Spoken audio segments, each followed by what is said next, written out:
Today's podcast is going to be fire. Why? Because of the hot sauce? We have hot sauce? No, I was just talking about it's going to be a hot, burning hot podcast. I'm confused why. You have like something up your sleeve? No, nothing up my sleeve. Is that sweater like pretty warm or something? This sweater's too damn warm. You're getting It's old. too hot Look in at here. you look like a geriatric guy that goes to the same diner every day that's like really weak and asks for like unlimited refills of coffee. That's my dream in life. Yeah, I want Social Security. You look like Johnny Knoxville in Bad Grandpa. I don't look that old. I had a bit of a thing today.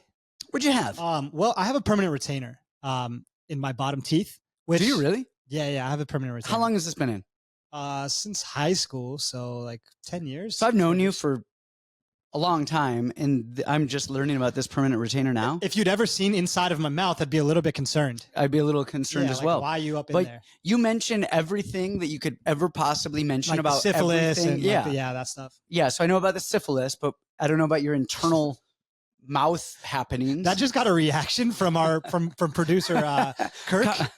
Producer Kirk. That might have hit couldn't home with contain him. himself. I think we're done here, folks. I think we've done all we need to do. Podcast is over. I told you it'd be hot. Wow. Yeah, my balls too. Yeah, and so I was I get food in there all the time. Like if anyone I has, noticed today, I was driving you home, and I noticed you digging, like you're digging a trench in a yard into your mouth and into your teeth. so for years So I at let it least that go, and explains basically it. what happens is the food kind of builds a wall, like a border wall, right? And then it's just you don't notice it. But then once they, you go in for a teeth cleaning, they clear that out of there, like they clear that permanent retainer of all the food that it's gathered. That's what you decided to bleep out? Yeah. Hey, we're trying to make one for the kids. And so then like since the last time I went to the dentist office, right, and they gave me a cleaning, I'm like, no. Like this is driving me crazy if I have food in there. I have to clean it out. So I had to get these threaders, right? Because you can't just shove floss in there. It doesn't work, right? Yeah. It hits the bar. So you have to like take a threader and tie the stuff to it and then slide it through your teeth and then get it, right? Well, today, I had food in my teeth, driving me insane. So I go upstairs right before practice and I'm flossing, doing the thing, cleaning out the bar, and the floss breaks off in my teeth. But I can't get it out now. And so this floss, it's just the floss that's in my teeth all morning. It's driving me insane. Like it's like Chinese water torture. It's just like, it's not a big deal. It's not like it like hurt me, but like throughout the day, it's going to drive me insane. So you're making excuses why you're going to be picking in your teeth the whole time? Dude, I mean, I'm going to have to go off camera. Like we're going to have to do a lot of switches today because I'm going to go crazy. Well, now we know. All right. So we have some hot sauce. We have a couple of things. One, did we still want to do that Martin Luther King bit with the blackface and stuff? Next one. We'll save that. Next year? Okay. We'll save that. All right. We'll save it for next year. So we have some hot sauce. This was made custom. Come on, get it together, man. When you feel the blackness, it's just in your soul.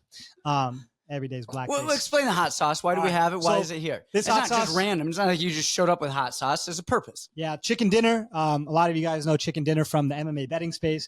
A good Twitter account, good food accounts. Just made an Instagram, I guess, to post a bunch of meat and shit. Not like inappropriate meat, but like good meat. And she cooks. She makes a lot of stuff, really good stuff. Like I love, when I'm cutting weight, nothing I love more than like meat videos, barbecue videos is all I watch all day long. But she hit me up and said, hey, want to make one custom for the show? Now, I do want to bring this up, and this is kind of a sore subject. This is the second podcast she's made one for. Oh. We weren't number We one weren't choice. number one? No. Huh. I I mean- don't know if I want to try this now. I mean, Bald Ass Dan got number one, best fight picks and stuff. And so we're lowly number two. It's okay. So she asked me, hey, what flavor would be good? And I said, Number 2 is really the first loser. yeah, it's first loser. It's okay. But she asked me, hey, what flavor is good for you? And I said, well, limoncello is the LaCroix that I love. And she knows that we love, limoncello LaCroix. And then she got me back and said, hey, that's a little tough to make into a hot sauce, right? Limoncello, creamy and the sweet, Yeah. and it's tough. So I said, what's option number 2? So option number 2 was orange dreamsicle. Okay. So this is an ode to orange dreamsicle in a hot sauce. So it's going to be a little bit of, I think, habaneros, a little bit citrusy. So I wanted to You try do know this. that I'm white, right? Yeah. So we're going to try this. So go ahead and grab a chip. This, like, I might actually spontaneously combust. Also, I asked your children to get some chips and then they ate the whole bowl. before the podcast. What's going on? That sounds about right. Also, this is my mug. This is when I went to MIT, just so everybody knows. Very smart. Do you actually know when I got that? When? I got a MIT and a Harvard mug when I went to Boston to corner JP in his first UFC fight. Is that when he fought Lozon? Yes. Oh. Well, never mind. Yeah. Thank you. I brought those home for the kids. Yeah. All right. Get some hot sauce on your chip here. Man, I'm scared. You know, I wanted to do it like Gordon Ramsay when he spoon feeds them. I thought that would have been way funnier, like a blind taste test. It's not too spicy. It's not too bad. Have you had it? I'm going to say no, allegedly, but there's 2 bottles and there's only 1 here. Oh, shit. You should actually eat into the mic. It would sound a little bit better for the podcast. So at first I was a little sweet. And then really? Holy shit, the spice came on. Spice came on at the end. This is a special edition. This is Hot Ones. And I feel like my mouth just has a lighter inside of it. Oh my God. That's really that hot. I'm going to start sweating. I told you I was white. That's what I said. Like, I am insane. White. Oh God. Eat into the mic, actually. People like when you eat into the mic. Crunch a little. I feel like, what is that, ASMR or whatever it is? They like it. That I think it's is really BDM. Sweet. Oh my gosh. This hot is good. I'm literally going to start sweating here in a minute. You got to take off your sweater. Oh my gosh. Hot coffee should help a lot. All right, let me give a little test too. Because I only had it on my girlfriend. It's good. It's good. It's a little heat. My girlfriend every day, she makes stuff. And I think I said this, I have to decide if it's Brazilian or just weird. And usually it's just weird. Sometimes it's Brazilian. She makes these things called crepiocas, and so I put it all over. Okay, so, let me just try. Cool myself down a little bit after that. I'm curious what you think. You are a half breed, so I think you might find it like half as spicy as I do. But man, I cannot handle spicy food. I like a little bit of spice, but too much spice, and I am sweating like I am right now. No, it's a little warm. Excellent. Flavor profile is good. I have an amazing palate. I'm actually a food critic. I have an amazing palate. Tell us more about how awesome you are. I'm catching some notes in there of some nuttiness. No, that's just the shit that you're full of. Man, so we got fights this week, a Canadian card. Okay. What do you think of this card coming up? I actually like it. I think there's a few good spots. Probably going to focus most of my attention on Unified MMA the night before. Okay. Dana White's going to be in attendance. Some pretty good fights on there. I think this would be a fun card to watch. Okay. Yeah, I think it'll be a fun card to watch. The other thing is with these themed cards where they are in a different country. I mean, it's always, I would actually like to go back and see, but it's got to be like, if they're in Australia and they have 9 Australian fighters, I mean, it's probably like 80%, 90% win rate. Last Canadian card, they were 5-0. This one, I think they've got a lot more Canadians on the card than they did last time. But I think, all hail Canada. All hail. Be careful with that. Yeah, that's true. You want to get into it? Anything else? I think that's it. We really don't want to run the Martin Luther bit.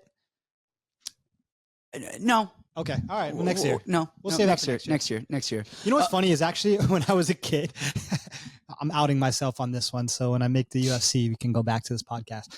But my mom thought it'd be funny. Now, okay, I have a diverse family. My mom is gay.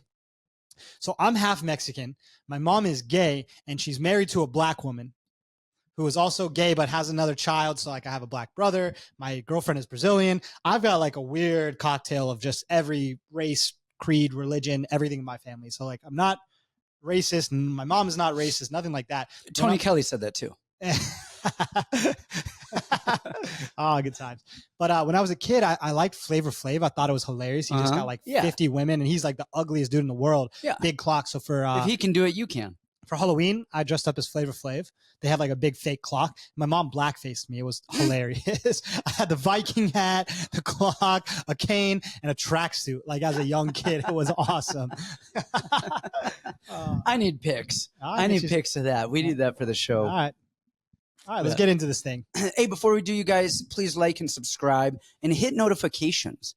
So if you just subscribe to the channel and then we upload something, you're not going to get notified. Yeah, but how obnoxious. We release a 10-second video every like 3 days now. Like and subscribe and come check us out on Discord and Patreon. You know what? Don't subscribe, guys. Please actually unsubscribe if you're looking and listening right now. Listen to Brandon. I don't know what the hell he's doing. I don't know what's going on here. Let's talk fights. All right, let's do it. Malcolm Gordon, Jimmy Flick opens UFC 290, whatever. Oh, just in time on Martin Luther King Day. Malcolm Gordon. Malcolm Gordon. It's what do you think? Sacrilegious to choose anybody other than Malcolm Gordon. We're going to call him Malcolm X today. Okay. Malcolm X. Yeah, I like Malcolm X here. That's Are we it. done? That's it. That's all I got. That's it. No, but for real, guys are getting serious potholes right now. Malcolm actually is pretending to fight. Like, he actually tries to fight. He actually gives an effort. Technically, he is a jiu-jitsu black belt. Technically. I remember back in the day watching him do camps at like Bazooka Joe's in Canada. And I was like, man, this guy's good. He looks good on the mitts. He's strong. I actually liked a lot from his Mokaev fight. Like, he actually did a lot of stuff that was like pretty good. People shit on him a lot, but the dude is actually trying to fight, trying to win. He's got good grappling transitions. He actually does some good stuff. He's a bit chinny sometimes, but he didn't get chinned by Hadley. He got hit to the body and went down from that. Dude, I mean, Flick's not even trying. I kind of tweeted this out yesterday. Flick looks like he's on his Bob Sapp, like the end of his career, where he's just kind of in there for one round, and then he's like, all right, I'm out of here. Flick's a guy who likes to roll and train jiu-jitsu at the gym and submit people, but when it comes time to actually getting punched in the face, he's like, nah, I'm good. He's a worse Johnny Munoz, kind of. Yeah. I mean, you probably won't like that comparison, but I mean, to me, it's Malcolm Gordon here. Easily. Yeah, no, I think you said it. He's good enough to defend Flick's 2 minutes of fury in the submission department. We already saw this with Figueiredo a little bit with Davidson's brother. I mean, it's a very similar matchup, jiu-jitsu, wrestling, striking-wise. But Figueiredo's much better. Much better. Yeah. And Flick, I think, gasses harder and quits more. So, yeah, I think Malcolm X here for the win. Next up. Sick. Next up, we have Malcolm Gordon is minus 135. Jimmy Flick is plus 115. So I think those are good odds considering the fight. All right, now next up. We have Johan. Why am I losing my voice? I don't know what's going on over here. It's the hot sauce. It burned your vocal cords. Could be the hot sauce. We've got Johan Lainesse and Sam Patterson.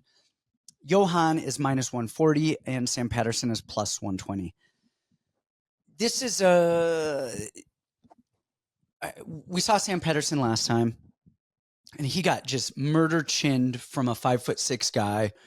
If you look, Sam Patterson has a giraffe neck and head. Like, his shoulders end and 3 feet higher, like, is the top of his head. It's the weirdest thing ever. And as he moves, man, that chin is as high in the air as I've ever seen any structure. It looks like a skyscraper or something like that. I think so. Going up in weight class at 170, I think he's going to be a lot better.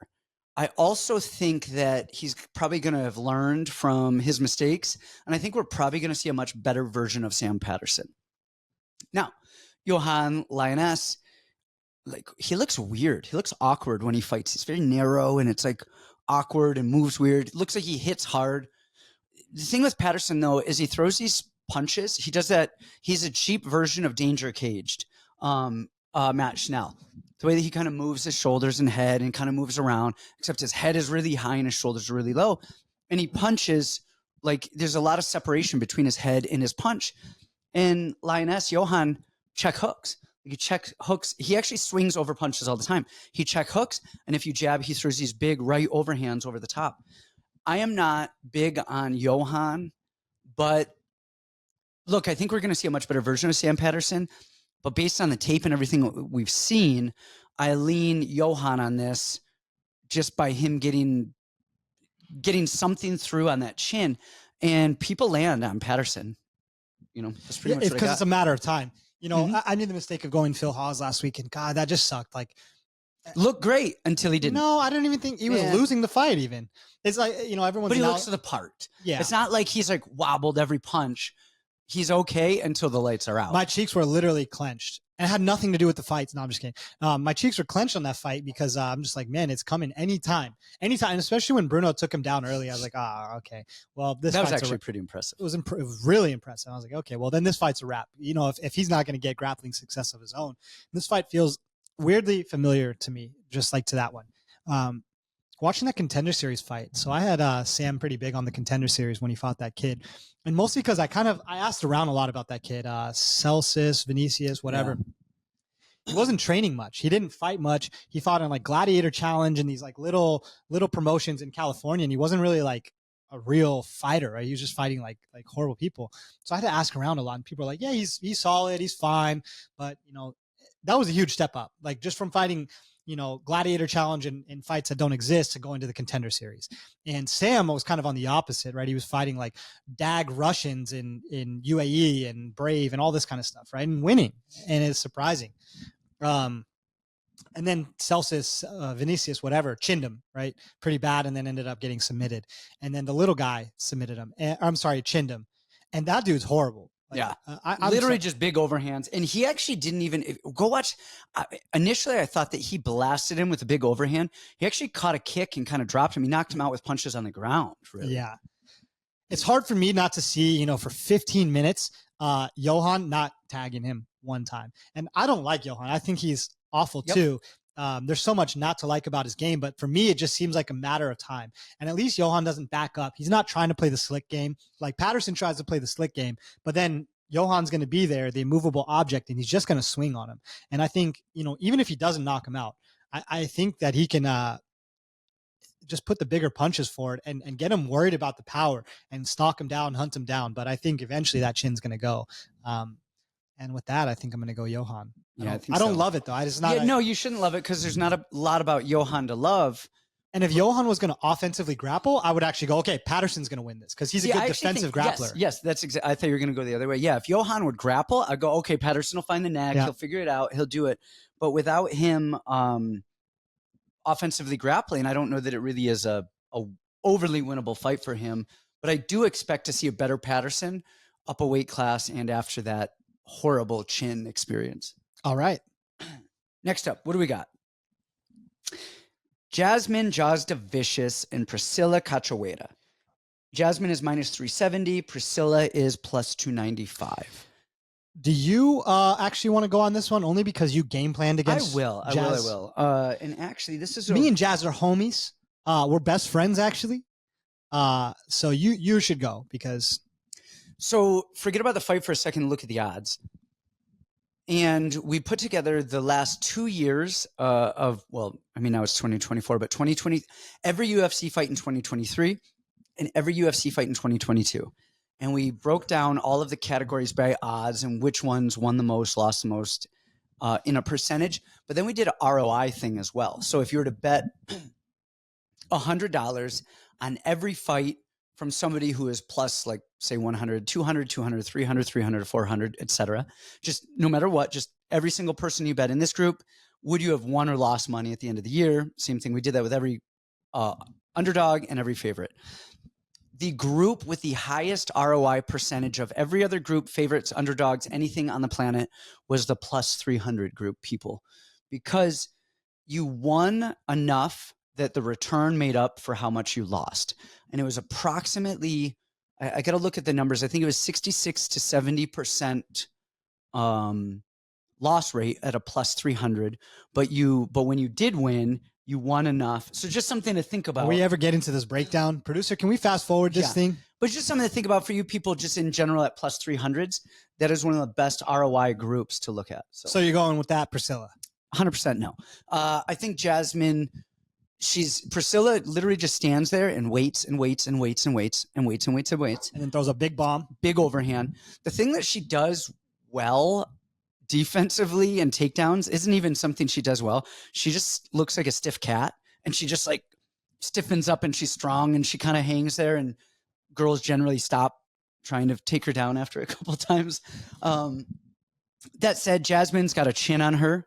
If she had a weaker chin, maybe I would be a little bit more worried, but she moves forward, marches forward. She's a good enough wrestler to get a body lock, get the, inside knee, whizzer kick it, drag her down. And the only thing is, I don't know if she ends up getting the submission late just because Jasmine doesn't really do that, or if it's a one-sided decision, but I like Jasmine here for the win. Are you any worried that Jasmine's 40? Is she 40? Yeah. No way. Yeah, she's 40. No worry, because women age differently. Like fruit. Just like fruit. And that doesn't really worry me here. No, she's not 40, but she's like 34 or something like that. She's kind of old. I didn't expect that out of her. Yeah, I think she wins here. I think it could be tough at points, but because she is tough and she does swing hard and she's got that relentless thing. Like if any time she was going to get knocked out, Tracy hit her with some bombs, but Tracy got pillow fist. But Natalia Silva hit her with a lot of bombs too. And she was still there. I think Priscilla's probably the hardest hitter she's going to face, but also simultaneously the worst grappler. And the lowest volume. So, I mean, Priscilla to win, she's got to get a knockout. Like it's kind of it because volume is on Jasmine's side. I mean, unless she drops her in a couple rounds or anything like that, but it's really hard to see, especially when Jazz is going to be cage pushing and tripping. And even if she does drop her and doesn't finish her, she'll probably jump on her, and then Jazz will grapple her way back up to the top somehow. Yeah, I don't think there's a lot to think about here. I mean, it could get tough at points, but I think this is Jazz's fight. Yeah, I think you're right. I think this is a bounce back fight after Tracy. I think whoever won between Tracy and Jasmine was going to get the push, and now they're trying to give her. Who's Tracy fighting? She doesn't have anything booked. I just mean in general. Like I think this is a bounce back fight for that. We need Tracy versus Casey O'Neill. All right. Next up, we've got Jillian Robertson and Polyana Viana. Jillian is minus 230. Polly is plus 195. I just am ready to. I'm ready to put an end to the Polyana Viana experiment. I'm done with it. I'm over it. I can't believe you ever tried to start. No, I'm not me. I'm talking about the community. Like everyone's obsessed with her because she got the fake boobs and she's into anime and Naruto and all that stuff. It's like this girl is not training. And say what you want about Jillian, but now she's in with the Goat Shed guys and she's like just training hard and she's pretty young still. She's 27. She's my age. I don't know. I think so. 2 inches taller, same age. Hey, come on, man, come on. I like Jillian here. I mean, she's got a good chin. She's willing to swing. Her striking's getting better. Like even against Tabitha. Tabitha's not the greatest striker in the world, but her fundamentals were there. She looked a lot more comfortable and calm, even though she was getting outpointed. It's like even in losses, like we talked about with Jim Miller last week, his loss was such a good thing to Alex Hernandez. It was the best indicator of how his next fight will go. And she took down Tabitha too. And Tabitha's kind of hard to take down, and she's so short and small. Polyana's going to be much easier to take down. And Jillian's got good jiu-jitsu, like legitimately very good jiu-jitsu. People like to hype up Polyana Viana's jiu-jitsu, and I think she's like quick sub or bust. She doesn't have the actual fundamentals of jiu-jitsu. She armbars a bunch of girls who are not very good at defending off of her back, and then after that, it's wraps. The only place that I see her winning possibly is on the feet, but Jillian's tough and relentless. She's got a chin. I like Jillian a fair bit here. Jillian by sub. Yeah, honestly. Yep. Or Jillian inside the distance, because actually, hold on. Because she's going to get on top and just punch. She does. She has some good, mean ground and pound. Goat Shed style. Yeah, Jillian inside the distance is what I like, because the could be TKO. It's probably going to be a submission. I think it's going to be TKO now because the Goat Shed guys are so arrogant. They don't do none of that Jiu-jitsu. Stupid. I like it. Stupid. Moving right along here. This is going to be a quick pod. Then we can do the Martin Luther King bit at the end. We'll have time for the MLK bit at the end on MLK Day. And the whole bit is just the screen goes black and we're like, that's it. Respect. Sirhe, Sidey, and Ramon Taveras. Watching, I don't know why I've watched Ramon Taveras before. I don't know if we got offered him or if it was because when he was on Contender or what. Didn't recognize him, the name, nothing. And then I go back and I look at his film and his Instagram and I'm like, I know exactly who this guy is. And I don't know if we got offered, one of our guys got offered to fight him or Did he rob you in an alley or something? Everyone robs me in an alley. I told you I'm white. I can't take hot sauce and I get robbed. You literally live in an alley. In an alley. 10 feet away from the alley. Yeah, exactly. I get robbed every day. Actually, homeless people, I live downtown Phoenix. What's your address? The amount of stuff that is stolen out of my backyard from the homeless people is insane. Numerous bikes, all my children's bikes. Actually, not all my children's bikes. My wife's beach cruiser got stolen. And Kindle and the kids saw somebody riding it, and then they tried to go chase him down and they lost him. We had a homeless person in our backyard sleeping under some pool towels. It was, oh, this is lovely. Lovely neighborhood. It's so funny that's the thing about Phoenix. My girlfriend was running the other day. She ran 10 miles and she goes, yeah, one street would just be like gorgeous houses. And the next one I was like thinking I was back in Brazil. Yeah. And I was like, yeah, that's just Phoenix. That's it. That's it. We were talking hip hop a little bit earlier, and the greatest line of all time. You want to know what it is? Let me hear it. I'm curious. Jay-Z, of course. Of course, it was Jay-Z. I jack, I rob, I sin. I'm Jackie Robinson. That's such a great line. Oh my God, that's amazing. Man, that's great. All right. MLK Day. All right. Now tell us about Ramon. Okay. So Ramon, you look at his Instagram and then you kind of watch him and he looks a little like a bare knuckle fighter. He looks like the Miami boys. Yes. But he's actually a decent boxer. Really good. Yeah. He's actually not, he's a good boxer. He doesn't kick. I like him. He knows what to do. He'll defend the takedown. He does a lot of the right stuff. I like him. He hits hard, good fundamentals. I like him. The kid he's fighting, what the hell? Where'd he go? Sidey. Hasn't really fought a lot of people. And neither's Ramon either. So I mean, he just would have fought much better than Ramon. Yes. And they actually fought each other on the Contender Series. Sidey dropped him, kind of jumped him, punched. I thought it was a premature stoppage, which I think Dana did too, which is why he gave him that fight right afterwards, following month. And I think this is actually going to be a very competitive fight. But Sidey actually, I think, just is cleaner all around. I think his grappling's a little bit better. I think his fundamentals are a little bit better. I think his fight IQ is a little bit better. And the key difference, though, is Ramon tends to fight at boxing range. He's actually kind of tight, and he'll flick his jab, and he kind of throws more hooks and tighter boxing punches, whereas Sidey throws these really long, straight punches. And I really think that Sidey is going to be able to pick him apart in the outside and really land that straight right, especially as Ramon goes southpaw quite a bit. So I think it's going to be Sidey's going to go up 2-0, but I think it's actually going to be a relatively decent scrap. But at the end of the day, I think Sidey wins this. Yeah, I'm with you kind of, but if I saw an upset, it would be this one, because I do think that Taveras has great hands. Like he legitimately has very good hands. But the thing is, right, he beat Martin Day, which is a good win. He beat Ryan Mandala, who I just trained with a few weeks ago. We went to Colorado, and he lives in Colorado, weirdly enough. And then he beat Cortavius, and then he beat Crazy Horse and stuff. He's got good hands. The thing is, we just haven't really seen enough from him. Like he knocks all these guys out in the first round. He's got a bunch of cans. He hasn't fought a good guy over the course of 15 minutes. And Sidey has. Like, skill for skill, I think it's very, very close. I think that Taveras, I think he's a lot better than people give him credit for. I think a lot of people are saying he's first round or bust, but you watch him, he keeps things like within his range, like even the takedowns and stuff, he's seeing them clearly in front of him. Sidey's just got a crazy pace. And I think people think that Taveras is going to gas out, but we have no evidence to suggest that he will. Like, there's nothing. The dude is talented. He's skilled. He can box. I think if there's any upset spot, it could definitely be this one. But I think that Sidey is the better fighter probably over the course of 15 minutes, especially if he can get the takedowns and the grappling going. It's a good way of putting it. The better fighter over the course of 15 minutes. And that is Taveras, I think, is going to come out really solid at first, but can he maintain that? Does Sidey adjust? And I think Sidey's range and adjustments are going to be the key in round 2 and in round 3. Sidey, if you're watching this, and we know that you are, the dude only boxes. He doesn't throw kicks. So go ahead and just shoot. Like, you have nothing to worry about. Feint, shoot, and then that's no it. reason not to. Wraps.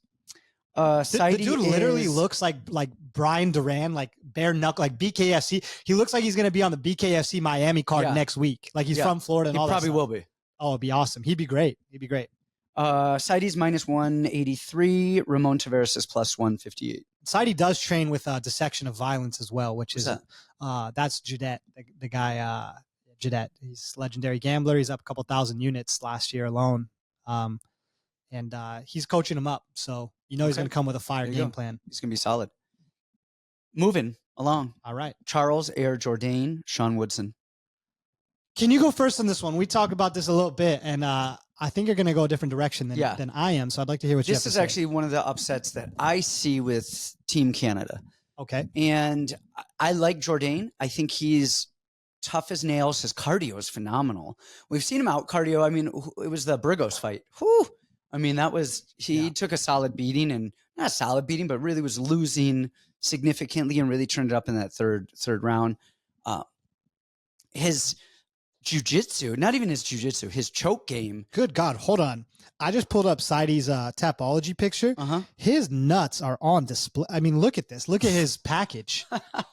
Like, why you got that as your picture? Like his whole he's overcompensating for something. That don't even look like him. His whole 3-piece set is out there. If you guys are watching this, go to Tapology. Look at his picture. Look at a dude's junk and rate it. Like, leave his rating out of 10 in our comment section.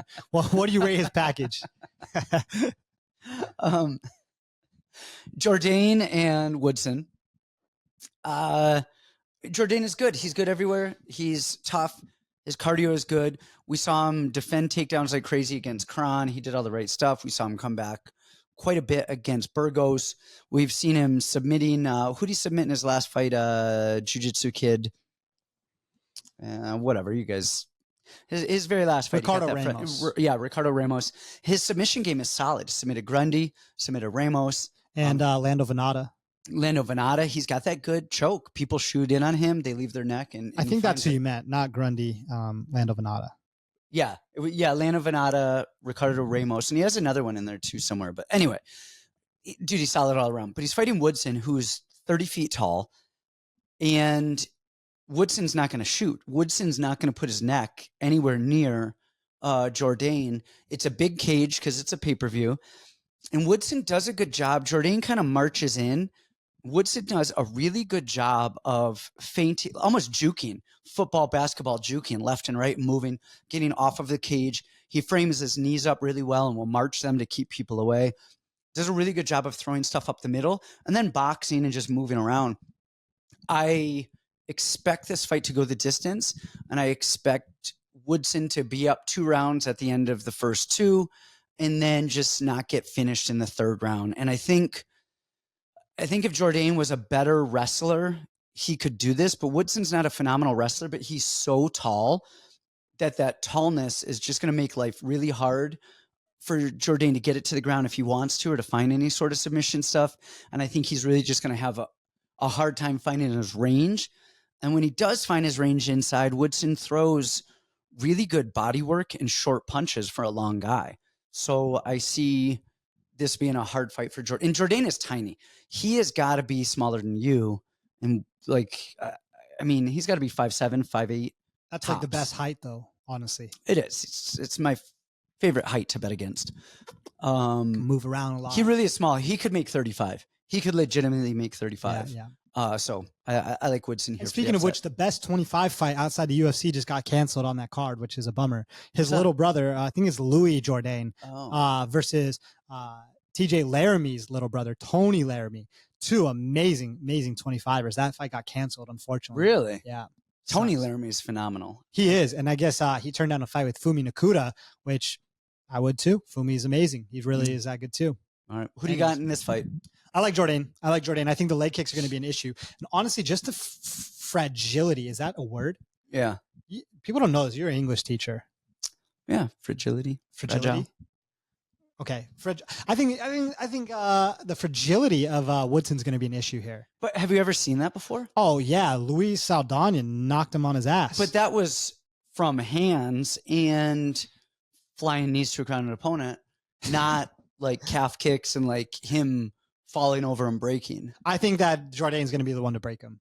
I think, honestly, he's not afraid to crash the pocket. And a lot of guys are so put off by that range. But so I think him crashing the pocket is going to lead to flying knees from Woodson. And Woodson also switches his stance a good amount. And I think that's going to take away those outside low kicks. I mean, he fought Andre Ewell and had no issues getting in the range. And honestly, he did that masterfully. I think that Jourdain is kind of hitting a new level. I think the fighter he is when he came to the UFC versus the fighter that he is now is just 2 completely different guys. The leg kicks, the counters, the crashing the pocket, just the overall MMA of Jourdain, I think is going to get this done here. Okay. He's definitely fought the much better competition. Much better. Yeah. Yeah. All right. Well, there you have it. All right. Moving along, we've got Brad Katona and Garrett Armfield. Katona's minus 178. Armfield is plus 153. Give us your thoughts. God, what a good fight. I can't wait for this one. This is a good one. This is probably the one I want to see the most because, man, you watched Armfield's last fight and tell me he didn't look like a world beater. I mean, he looked amazing. His punches are, I mean, he sits down on his punches and he's short little guy. And, whoa, what was that? He gets a lot of range on his punches for how short he is. And he throws big, long punches. I don't know what his reach is, but yeah, he throws big, long he got jabs monkey and arms. crosses as opposed to like looping hooks. Yeah, it's great. Katona's amazing too. I mean, both these guys are really good. I think at the end of this, Katona's like such an ultra veteran. Like he's been in and out, of everything. I think that I think the cardio is going to probably be the biggest difference here with how hard Armfield throws all of his punches. And I don't think he's going to be able to land. The last guy he fought was horrible. I mean, that guy is a judo guy, falls on his back, has no striking. So, it's one way to look really good against him versus Katona, who fought Cody Gibson. That was an amazing fight with such high volume. But see, I thought Cody Gibson faded so hard. Gibson fades hard after round one. He slows down a lot. But so did Armfield against Onama. Yeah, but he took that fight on 5 days' notice. Well, whatever. He had 5 days to prepare his cardio. Honestly, I think this is a really close fight. This is one I'm going to probably avoid betting. I don't want a part of this one because I could see a world where Armfield dogs him, out wrestles him, outstrikes him. I think it's a great fight, but I would lean Katona in this matchup. I'm actually with you 100% on the outcome. Watching the tape, this fight with Armfield reminds me of Hunter Azure, our guy. It was his first fight in the UFC, fought Katana and won a split decision in Vancouver. And I actually see this fight. I think Armfield's a very good wrestler. I think he scrambles well. And every time Hunter landed on Katana, he dropped him. And Armfield has good power and good straight punches. And Katana is kind of a little bit wide in his stance. The thing that Katana does better now than he did in the Hunter fight is he actually inches backwards and draws people in a little bit more, whereas before he'd kind of be standing there square. He kind of knows to... He is extremely square, which is crazy. Very extreme. And he's square with his hands kind of wide. And so now instead of his hands wide, square going forward, he kind of feints and inches backwards to draw people in, which I think is going to help him a little bit here. His defensive wrestling is really good. His fight IQ is really good. I mean, he's got a win over Kyler Phillips and Bryce Mitchell. That's honestly incredible. Beating Kyler is incredible. I mean, he got booted from the UFC, went to Brave, won a bunch of fights against a bunch of high-level straps guys. His nuts on. I mean, he's legit. Now, Armfield, though, I think the Onama fight, I actually don't take anything negative out of that fight from Armfield. He fought a massive human being. Up a weight class on 5 days' notice, and I thought he looked amazing. I think this fight is going to be a very, I want to say a split decision, but it could be a unanimous decision either with close way. Rounds. Yes, but I think all three of these rounds are going to be like, this could go to this round. He ended this round better versus, It's literally how you score it. That said, because it's in Canada and because I think Brad Katana it's kind of as good as he's ever going to be right now. I think his fight IQ and his just like knowing how to win these tiny little moments is going to eke it out. I lean Brad Katana here in a very close fight.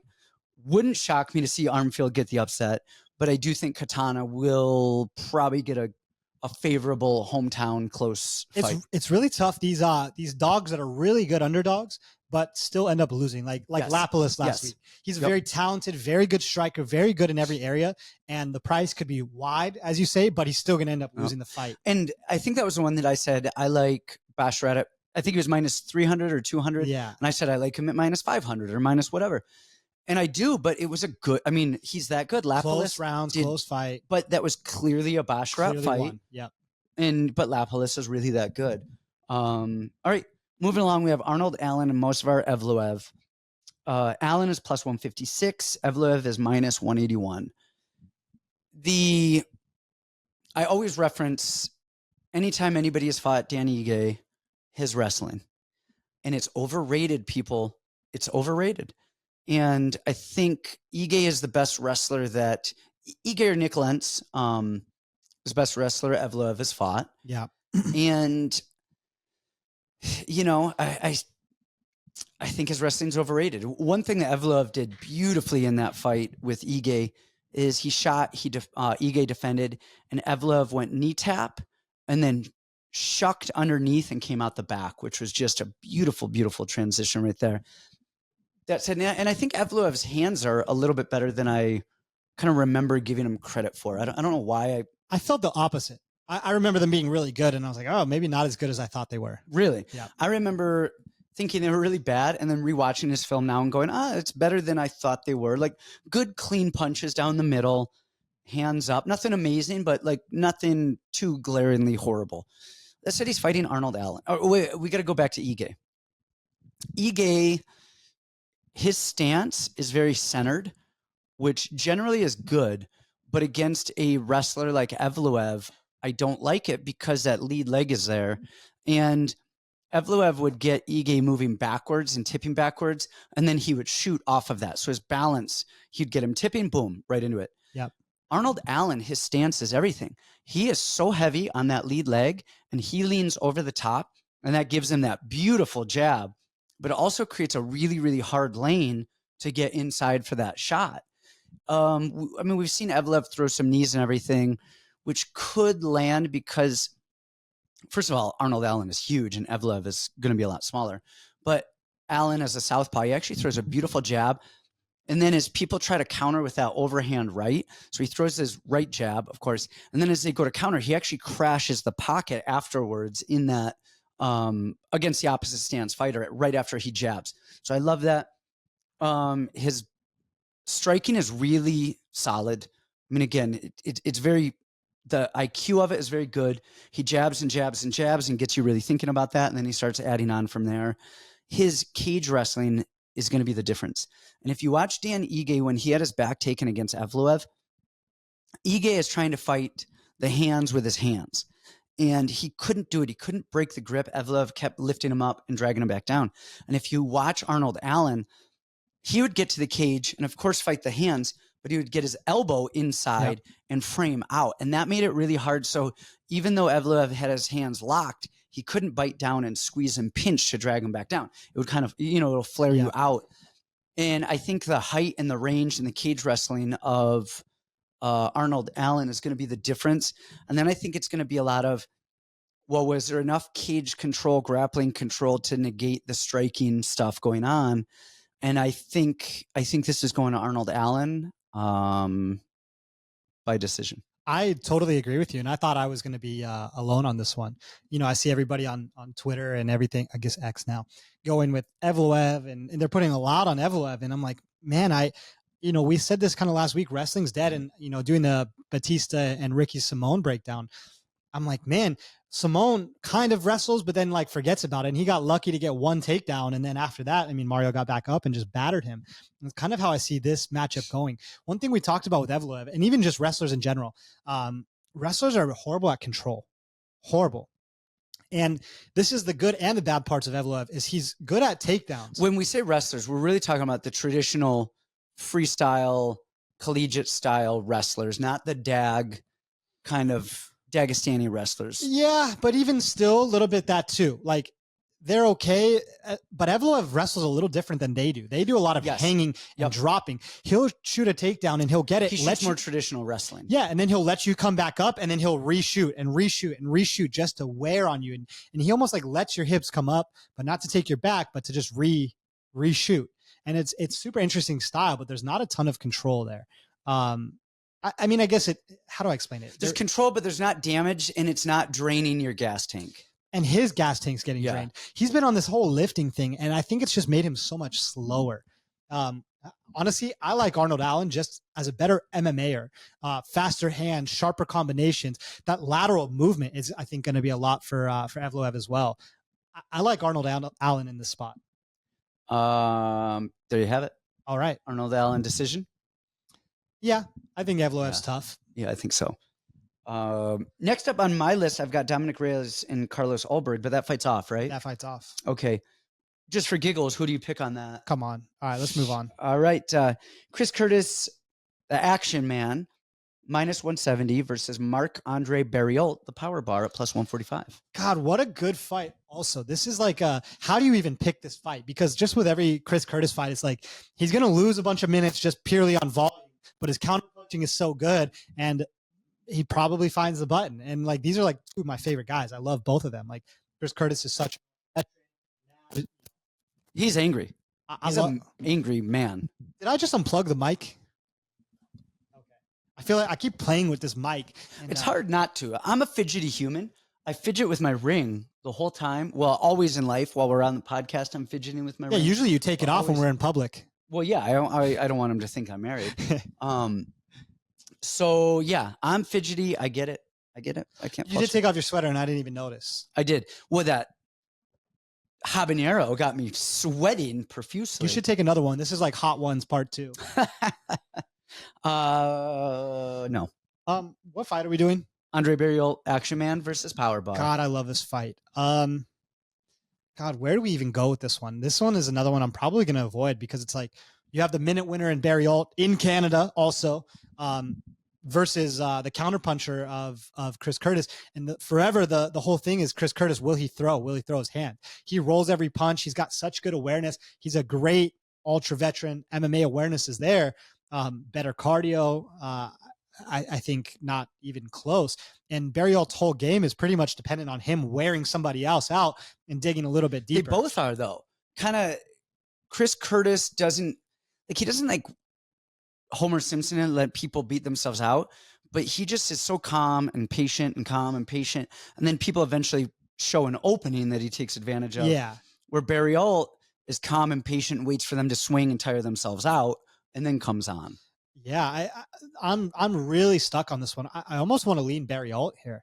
God, that southpaw stance is going to be really tough for him because his arms are so wide that he gets countered quite a bit.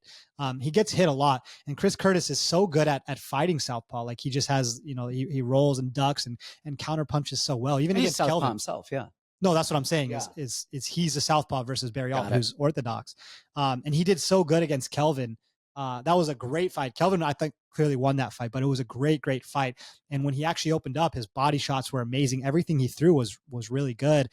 I don't think that Barriault's striking is as good as Kelvin's. I don't think he's as fast, as dynamic, as good of cardio, doesn't have the wrestling threat, but he's probably going to throw more volume out there. So I guess I would lean Chris Curtis here, but I think it's a very, very close fight. I'm with you 100% on all of it. I lean Curtis here because I think eventually, because Barriault's a little bit wide and Curtis is very tight. Curtis has the better punching power. Yep. And generally Barriault comes on hard when people death gas out. Whereas Curtis... But he doesn't really. He just comes a little bit harder than the other guy. He just keeps moving more than the other guy does. Yeah. And so I think Curtis finds his openings, whereas Barriault pushes the pace as people start to fade on a cardio level. Barriault, I think, is going to win the clinch a lot. I love his hockey punches. Yep. I don't even know if he's going to hockey punch a lot against Curtis, just the way that Curtis shells and doesn't re-clinch back. Yeah. But I could see a lot of elbows and knees occurring if they end up crashing. He does really good. Every time that pocket breaks, he's throwing an elbow, a knee. That Anders fight was an amazing fight. Really good fight. But Anders pushes the pace and is right in your face. Yep. And so the big thing with me on this fight is, how does Barriault fight? Because what we've seen with Chris Curtis is if you engage him, you're going to lose. He will find it. But he doesn't engage. And so how does Barriault react to someone who's not going to engage him? Well, like with our game plan with Curtis, we knew that he doesn't address kicks a lot and he'll sit on the outside and we can steal a lot of minutes right there. And we did. We saw that with the Jack Hermanson thing, kick and move, kick and move, kick and move. Barriault doesn't do that. He kicks. He likes that right kick, and then he likes the right hand. We saw that against Anders, and he's going to push the pace and throw.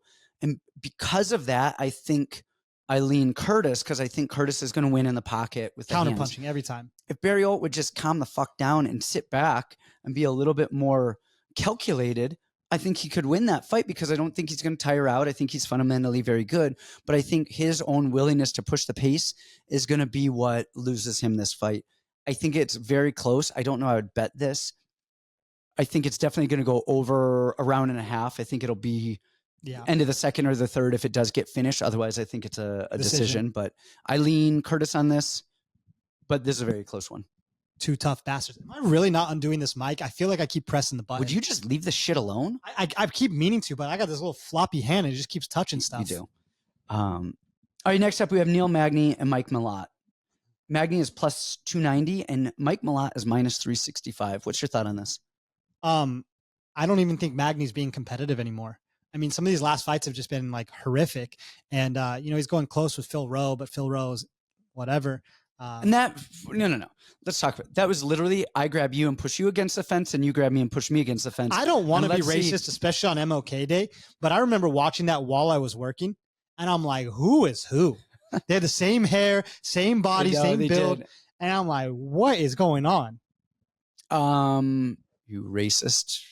I didn't mean to on ML. I have a black mom. Stepmom. All right, don't make it weird.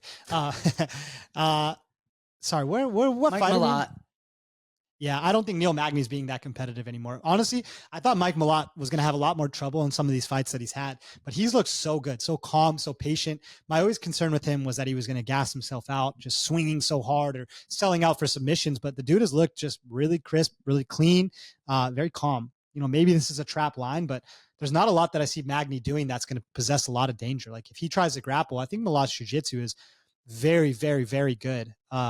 And I think he's got the awareness and just training at Team Alpha Male so much as he has. And even Niagara Top Team, they're a good wrestling gym too.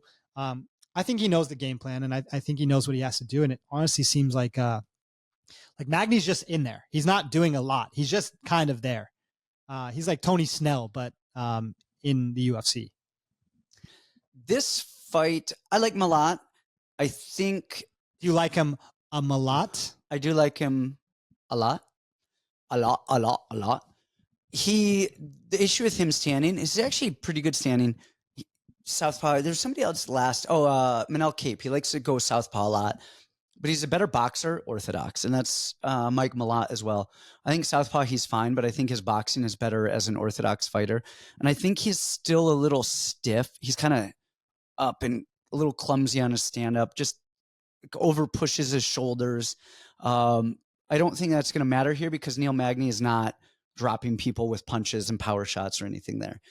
The only worry I have on this fight is I think it was Mickey Gall took him down. Who took him down just almost with ease, took Malott down, boom. But then he got submitted. Doubled and got right back up. No, Malott knocked Gall out, but it was like he popped right back up. But it was kind of a little scary because if Neil Magny gets you down, he'll hang on you. And it's a real pain in the ass to get him off. And I think that's the only way that Magny wins this. I like Malott here.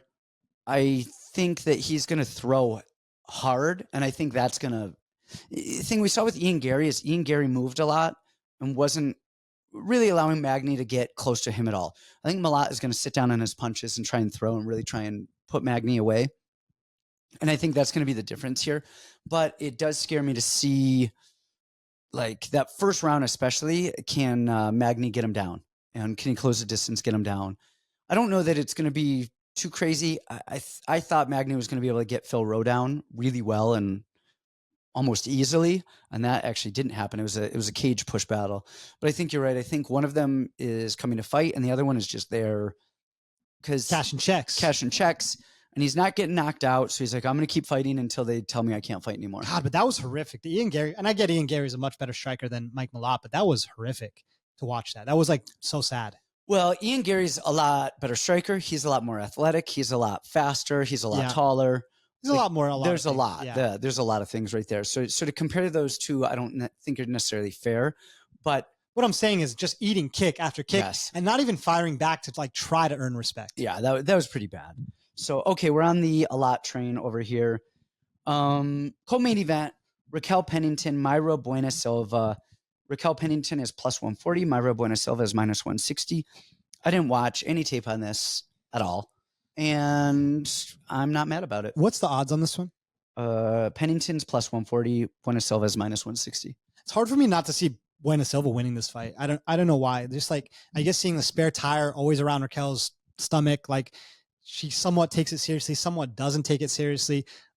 She's looked good lately, and I like her boxing, and I think her boxing has looked a lot better recently, and her fight IQ than it did in years past.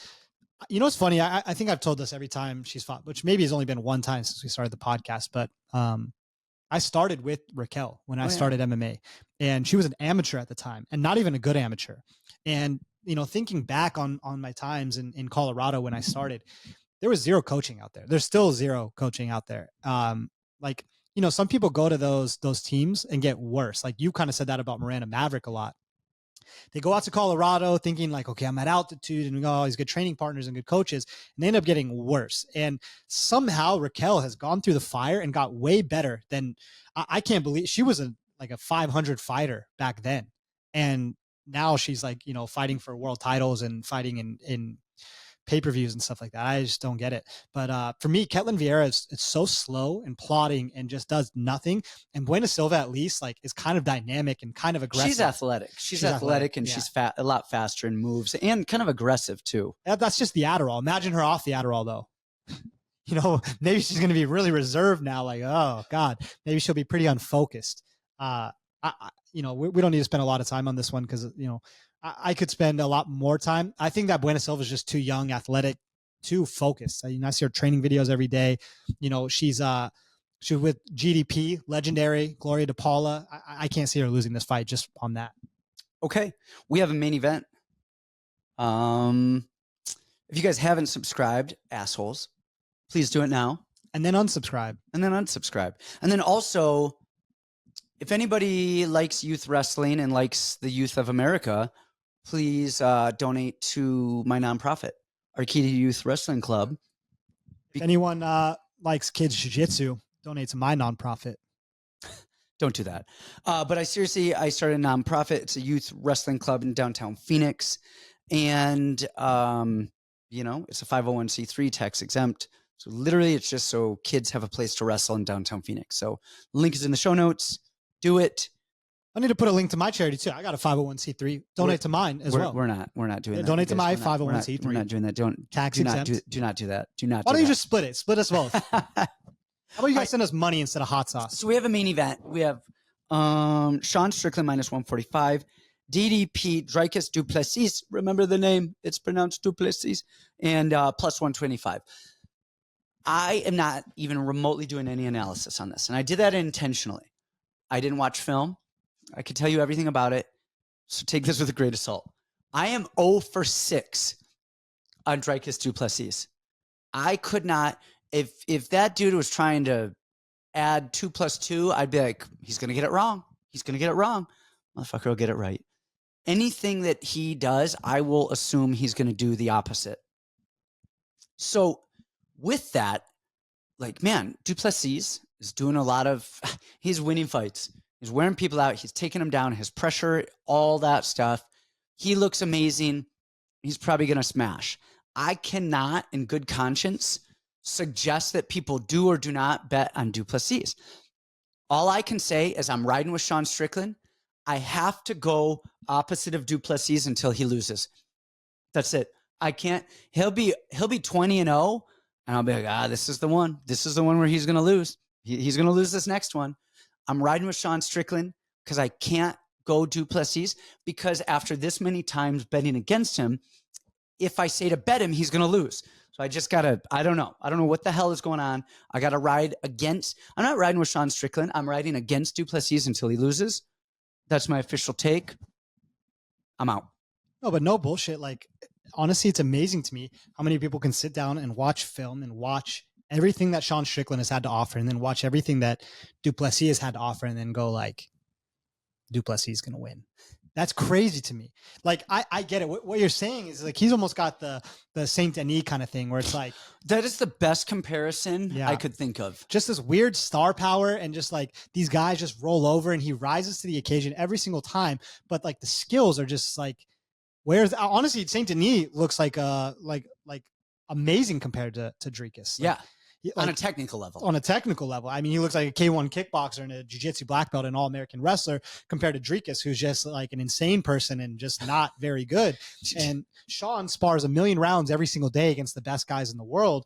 Like, sitting there watching this, I mean, Sean is a great fighter. Like, fight IQ is there. He does everything correctly the way he's supposed to do it. He's fought much better competition. His takedown defense is good. His jiu-jitsu is good. Everything Sean does is good. Yeah. And he's got so many more rounds. The one actual technical thing that I'll say, it's not really that technical, is Du Plessis gets everyone else to just brawl and go crazy, and they gas out and they panic. And then he's like, yeah, I'm good. I don't know that he's going to get Sean Strickland to match that crazy intensity where Sean's going to death gas. And, you know, people are saying like, oh, well, he's in his head about the kid stuff. It's like, at the end of the day, they're going to get locked in a cage. And how many times has Sean talked about like, I want to kill a man. I'm going to kill him. I want to murder him on the street, and then come out and just jab for 5 rounds. I mean, it's happened so many times. Sean is just he's a very high IQ fight. I mean, he just is. He jabs, he low kicks, he sees things in front of him very, very well. Like, he's just a good, really, really good fighter with a million rounds of experience against the highest level of competition. It's hard for me to watch tape and then go like, Dricus is gonna win. Yeah. He either has the star power and he doesn't, and something mythical happens and he wins, or this is the most obvious one that we've ever seen, and then Sean just wins because he's a better MMA fighter. Yeah. I'm with you. Sean. I'm with you. Sean Strickland. Yeah. Strickland, ride or die. All right. Well, that's a show. That's it. So you're going to talk about